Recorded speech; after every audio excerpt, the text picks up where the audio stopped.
They called him a king, but he lived like a servant. When the world was drowning in greed, one man chose faith over fear, justice over power, and unity over silence. This is not just history. This is the story of a leader whose death shook nations, and whose life still asks us one painful question. Why don't we have leaders like him anymore? The desert air of Riyadh was still cool when the young prince first realized that power meant responsibility, not privilege. While other boys of royalty were wrapped in silk and silence, he listened. He listened to elders who spoke of hunger, to soldiers who spoke of honor, and to ordinary men who spoke of fear and hope in the same breath. He did not interrupt. He did not promise. He only listened, his dark eyes steady, his heart quietly learning the weight of a crown long before it touched his head. He was born into a house of authority, but raised with the discipline of faith. His father taught him that leadership without justice was tyranny, and faith without action was hypocrisy. Nights were spent memorizing scripture by the glow of oil lamps. Days spent riding across harsh lands where survival itself was a form of prayer. The desert shaped him unyielding, honest, and unforgiving of weakness, especially the weakness of ego. When he grew older and began to represent his country abroad, the world underestimated him. They saw traditional robes and assumed a simple mind. They mistook humility for hesitation. In grand halls of Europe and America, surrounded by polished suits and rehearsed smiles, he spoke calmly but firmly. He spoke of dignity. He spoke of independence. And most dangerously, he spoke of unity among the divided. At home, change began quietly. Roads replaced dust paths. Schools rose where ignorance once ruled. Hospitals opened their doors to the poor without question. Oil wealth flowed in, but it did not flow into palaces alone. "This money is not mine," he once said to a close advisor who warned him about spending too much on public welfare. "It belongs to the people. I will answer for it." Not everyone liked that answer. As his influence grew, so did resistance. Some within his own circle whispered that he was too idealistic, too religious, too stubborn. Foreign powers watched carefully. A leader who could not be bought was dangerous. A leader who spoke openly about oppressed nations was a problem. A leader who dared to talk about controlling oil prices for justice, not greed, was a threat. But he did not slow down. When war and occupation scarred the Muslim world, his voice rose when others fell silent. In meetings filled with cautious diplomacy, he leaned forward and spoke with controlled fire. "If justice is delayed," he said, "peace will never arrive." His words echoed beyond the room, beyond borders, beyond his lifetime. At home, he lived simply. Visitors were shocked to see a king eat plain food, pray alone without cameras, and walk without arrogance. When asked why he didn't live like other rulers, he replied softly, "How can I face my people if I live above them?" Yet the crown grew heavier. Threats arrived disguised as advice. Pressure came wrapped in alliances. He was urged to compromise, to soften his stance, to think of political reality.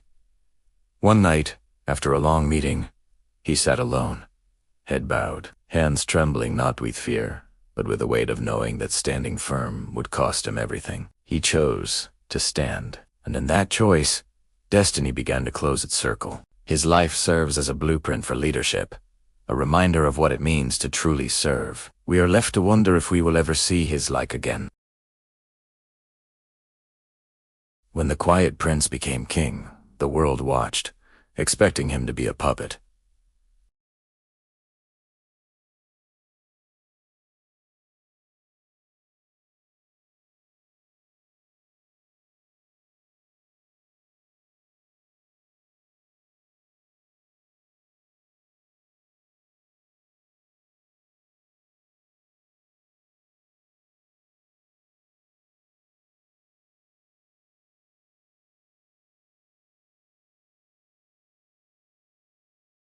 Some praised him for it. Others grew resentful. A few even began to fear him not because he was cruel, but because he was incorruptible. On the world stage, he took a firm stand.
Time passed, as it always does. New leaders rose, making new promises. But comparisons were unavoidable. People would speak his name with a sigh, with a deep longing, almost in disbelief that such a man had once walked among them. His stories became lessons, and those lessons slowly turned into warnings for the future. Children learned about a king who feared God more than any enemy. Their elders remembered a time when leadership felt like true guardianship, a sacred trust. Even now, in quiet moments, his words resurface, echoing across the decades, asking uncomfortable questions of those currently in power. What made him truly great was not perfection. It was sacrifice. Think about it. He could have easily chosen a life of comfort. He could have chosen to remain silent in the face of injustice. He could have chosen safety above all else. But instead, he chose responsibility. He chose his people. In villages and cities, far from the glittering palace, people still pray for him. Not because he was a flawless saint, but because he genuinely tried. He tried to lead with conscience in a world that often rewards compromise and convenience. He tried to unite people when division was the easier path. He tried to remind all of humanity that power without morality is just empty noise. His legacy isn't just written in dusty history books. It lives on. It lives in every leader today who dares to stand alone for what is right. It lives in every citizen who refuses to forget that rulers are supposed to be servants, not masters. It lives in every voice that rises against oppression, even when that voice is shaken with fear. The last great king didn't leave behind monuments of gold or stone. He left behind something far more powerful.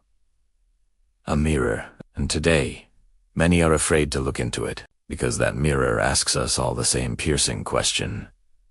If he could give everything he had for his people, what are we willing to give for the truth?